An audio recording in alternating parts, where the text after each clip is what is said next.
Livre 5e. Lafcadio. There is only one remedy. One thing alone can cure us from being ourselves. Yes, strictly speaking, the question is not how to get cured, but how to live.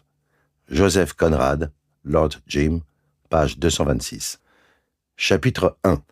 Après que, par l'intermédiaire de Julius et l'assistance du notaire, Lafcadio fut entré en possession des 40 000 livres de le comte Juste Agénor de Baralliou lui laissait, son grand souci fut de n'en laisser rien paraître. Dans de la vaisselle d'or, peut-être, s'était-il dit alors, mais tu mangeras des mêmes plats. Il ne prenait pas garde à ceci, ou ne savait pas encore que, pour lui, désormais, le goût des mets allait changer, ou du moins, comme il trouvait égal plaisir à lutter contre l'appétit, à céder à la gourmandise, maintenant que ne le pressait plus le besoin, sa résistance se relâchait. Parlons sans image. D'aristocratique nature, il n'avait permis à la nécessité de lui imposer aucun geste, qu'il se fût permis à présent, par malice, par jeu et par l'amusement, de préférer à son intérêt son plaisir. Se conformant aux volontés du comte, il n'avait donc pas pris le deuil. Une mortifiante déconvenue l'attendait chez les fournisseurs du marquis de Gesvres, son dernier oncle, lorsqu'il se présenta pour monter sa garde-robe. Comme il se recommandait de celui-ci, le tailleur sortit quelques factures que le marquis avait... Lafcadio répugnait aux filouteries. Il feignit aussitôt d'être venu précisément pour régler ses notes et paya comptant les nouveaux vêtements. Même aventure chez le bottier. Quant au chemisier, Lafcadio jugea plus prudent de s'adresser à un autre. L'oncle de Gesvres, si seulement je savais son adresse. J'aurais plaisir à lui envoyer acquitter ses factures, pensait Lafcadio. Cela me vaudrait son mépris, mais je suis Baralliou et désormais, coquin le marquis, je te débarque de mon cœur. Rien ne le retenait à Paris, ni ailleurs. Traversant l'Italie à petite journée, il gagnait Brindisi, d'où il pensait s'embarquer sur quelque Lloyd pour Java. Tout seul dans le wagon qui l'éloignait de Rome, il avait, malgré la chaleur, jeté en travers de ses genoux un moelleux plaid couleur de thé, sur lequel il se plaisait à contempler ses mains gantées couleur de cendre. À travers la souple et floconneuse étoffe de son complet, il respirait le bien-être par tous ses pores. Le cou non serré dans un col presque haut, tout s'échappait, mince comme un orvet, une cravate et foulard bronzé sur la chemise à plis. Il se sentait bien dans sa peau, bien dans ses vêtements, bien dans ses bottes, de souples mocassins taillés dans le même daim que ses gants. Dans cette prison molle, son pied se tendait, se cambrait, se sentait vivre. Son chapeau de castor, rabattu devant ses yeux, le séparait du paysage. Il fumait une pipette de genièvre et abandonnait ses pensées à leur mouvement naturel. Il pensait, la vieille, avec un petit nuage blanc au-dessus de sa tête et qui me le montrait en disant « La pluie, ce ne sera pas encore pour aujourd'hui. » Cette vieille dont j'ai chargé le sac sur mes épaules, par fantaisie, il avait fait à pied, en 4 jours, la traversée des Apennins entre Bologne et Florence, couchant à Covigliaio, et que j'ai embrassé au haut de la côte. Ça fait partie de ce que le curé de ce Covigliaio appelait les bonnes actions. Je l'aurais tout aussi bien serré à la gorge, d'une main qui ne tremble pas, quand j'ai senti rider sous mon doigt. Ah, comme elle caressait le col de ma veste pour en enlever la poussière, en disant « Figlio mio, carino ». D'où me venait cette intense joie quand, après et encore en sueur, à l'ombre de ce grand châtaignier, et pourtant sans fumée, je me suis étendu sur la mousse.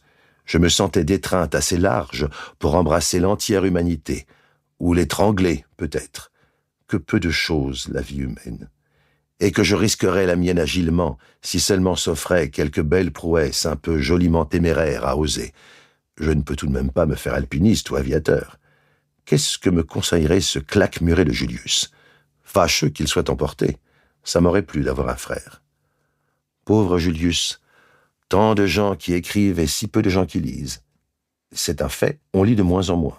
Si j'en juge par moi, comme disait l'autre, ça finira par une catastrophe. Quelque belle catastrophe, tout imprégné d'horreur. On foutra l'imprimé par-dessus. Ce sera miracle si le meilleur ne rejoint pas au fond le pire. Mais la curiosité, c'est de savoir ce que la vieille aurait dit si j'avais commencé de serrer. On imagine ce qui arriverait si... Mais il reste toujours un petit laps par où l'imprévu se fait jour. Rien ne se passe jamais tout à fait comme on aurait cru. C'est là ce qui me porte à agir. On fait si peu. Que tout ce qui peut être soit. C'est comme ça que je m'explique la création. amoureux de ce qui pourrait être. Si j'étais l'État, je me ferais enfermer. Pas très étourdissante la correspondance de M. Gaspard Flamand que j'ai été réclamé comme mienne à la poste restante de Bologne, rien qui valut la peine de lui être renvoyé. Dieu, qu'on rencontre peu de gens dont on souhaiterait fouiller les valises. Et pourtant, qu'il en est peu dont on obtiendrait avec tel mot, tel geste, quelque bizarre réaction. Belle collection de marionnettes. Mais les fils sont trop apparents, par ma foi. On ne croise plus dans les rues que Jean Foutre et Palto. Le fait d'un honnête homme, Lafcadio, je vous le demande, de prendre cette farce au sérieux? Allons, plions bagages, il est temps. En fuite vers un nouveau monde. Quittons l'Europe en imprimant notre talon nu sur le sol. S'il est encore à Bornéo, au profond des forêts, quelque anthropopithèque attardé, là-bas, nous irons supputer les ressources d'une possible humanité. J'aurais voulu revoir Protos. Sans doute il a cinglé vers l'Amérique. Il n'estimait, prétendait-il, que les barbares de Chicago. Pas assez voluptueux pour mon goût, c'est loup. Je suis de nature féline. Passons. Le curé de Covigliaio, si débonnaire, ne se montrait pas d'humeur à dépraver beaucoup l'enfant avec lequel il causait. Assurément, il en avait la garde. Volontiers, j'en aurais fait mon camarade. Non du curé, parbleu. Mais du petit, quels beaux yeux il levait vers moi, qui cherchait aussi inquiètement mon regard que mon regard cherchait le sien, mais que je détournais aussitôt. Il n'avait pas 5 ans de moins que moi. Oui, 10 ans, pas plus. Qu'est-ce que j'étais à cet âge? Un stripling, plein de convoitises, que j'aimerais rencontrer aujourd'hui. Je crois que je me serais beaucoup plu. Fabi, les premiers temps, était confus de se sentir épris de moi. Il a bien fait de s'en confesser à ma mère, après quoi son cœur s'est senti plus léger. Mais combien sa retenue m'agaçait. Quand plus tard, dans l'Aurès, je lui ai raconté cela sous la tente, nous en avons bien ri. Volontiers, je le reverrai aujourd'hui. C'est fâcheux qu'il soit mort. Passons. Le vrai, c'est que j'espérais déplaire au curé. Je cherchais ce que je pourrais lui dire de désagréable. Je n'ai rien su trouver que de charmant. Que j'ai de mal à ne paraître pas séduisant. Je ne peux pourtant pas passer au brou de noix mon visage, comme me le conseillait Carola, ou me mettre à manger de l'ail. Ah, ne pensons plus à cette pauvre fille. Les plus médiocres de mes plaisirs, c'est à elle que je les dois. Oh, d'où sort cet étrange vieillard? Par la porte, Amédée Fleurissoir venait d'entrer. Fleurissoir avait voyagé seul dans son compartiment jusqu'à la station de Frosinone. À cet arrêt du train, un Italien entre deux âges était monté dans le wagon, s'était assis non loin de lui et avait commencé à le dévisager d'un air sombre qui promptement invita Fleurissoir à déguerpir. Dans le compartiment voisin, la jeune grâce de Lafcadio, tout au contraire, l'attira. « Ah, l'aimable garçon, presque un enfant encore, pensa-t-il, en vacances sans doute, qu'il est bien mis, son regard est candide, quel repos ce sera de dépouiller ma défiance. S'il savait le français, je lui parlerais volontiers. » Il s'assit en face de lui dans un coin près de la portière. Lafcadio releva le bord de son castor et commença de le considérer d'un œil morne, indifférent en apparence. « Entre ce sale magot et moi, quoi de commun ?» songeait-il. « On dirait qu'il se croit malin. Qu'a-t-il à me sourire ainsi? Pense-t-il que je vais l'embrasser? Ce femme, pour caresser encore les vieillards? Il serait bien surpris sans doute d'apprendre que je sais lire, écriture ou imprimer, couramment, à l'envers ou par transparence, au verso, dans les glaces ou sur les buvards, 3 mois d'études et 2 années d'apprentissage, et cela pour l'amour de l'art. Cadio, mon petit, le problème se pose, faire accroc à cette destinée. Mais par où? Tiens, je vais lui offrir du cachou. Qu'il accepte ou non, nous verrons toujours bien dans quelle langue. « Grazio, grazio » dit Fleurissoir en refusant. « Rien à faire avec le tapir. Dormons » reprend à part soi Lafcadio, et rabattant son castor sur ses yeux, il tâche à faire un rêve d'un souvenir de sa jeunesse. Il se revoit, du temps qu'on l'appelait Cadio, dans ce château perdu des Carpates, qu'ils occupèrent, sa mère et lui, 2 étés, en compagnie de Baldi, l'Italien, et du prince Vladimir Bielkowski. Sa chambre est à l'extrémité d'un couloir, c'est la première année qu'il couche loin. La poignée de cuivre de sa porte, en forme de tête de lion, est retenue par un gros clou. Ah, que les souvenirs de ces sensations sont précis. Une nuit, il est tiré du plus profond de son sommeil et croit rêver encore en voyant au chevet de son lit l'oncle Vladimir, qui lui paraît plus gigantesque encore que de coutume, fait comme un cauchemar, drapé dans un vaste cafetan couleur rouille, la moustache retombée et coiffé d'un extravagant bonnet de nuit dressé comme un bonnet persan, qui l'allonge jusqu'à n'en plus finir. Il tient à la main une lanterne sourde qu'il pose sur la table, près de lui, à côté de la montre de Cadio, en repoussant un peu un sac de billes. La première pensée de Cadio, c'est que sa mère est morte ou malade. Il va questionner Bielkowski quand celui-ci pose un doigt sur ses lèvres et lui fait signe de se lever.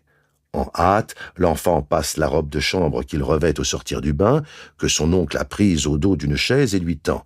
Tout cela, les sourcils roulés, plaisanté. Mais Cadio a si grande confiance en Vladi qu'il n'a pas peur un seul instant. Il enfile ses pantoufles et le suit fort intrigué par ses manières et, comme toujours, en appétit d'amusement. Ils sortent dans le couloir. Vladimir avance gravement, mystérieusement, portant loin devant lui la lanterne. On dirait qu'ils accomplissent un rite ou qu'ils suivent une procession. Cadio chancelle un peu car il est encore ivre de rêve, mais la curiosité bientôt a nettoyé son cerveau. Devant la porte de sa mère, tous deux s'arrêtent un instant, prêtant l'oreille. Pas un bruit, la maison dort. Arrivés sur le palier, ils entendent le ronflement d'un valet dont la chambre ouvre près du grenier. Ils descendent. Vladi pose des pieds de coton sur les marches. Au moindre craquement, il se retourne d'un air si furieux que Cadio a peine à ne pas rire. Il indique une marche en particulier, faisant signe de la franchir aussi sérieusement que s'il y eût eu péril. Cadio ne gâte point son si ces précautions sont nécessaires, non plus que rien de ce qu'ils font.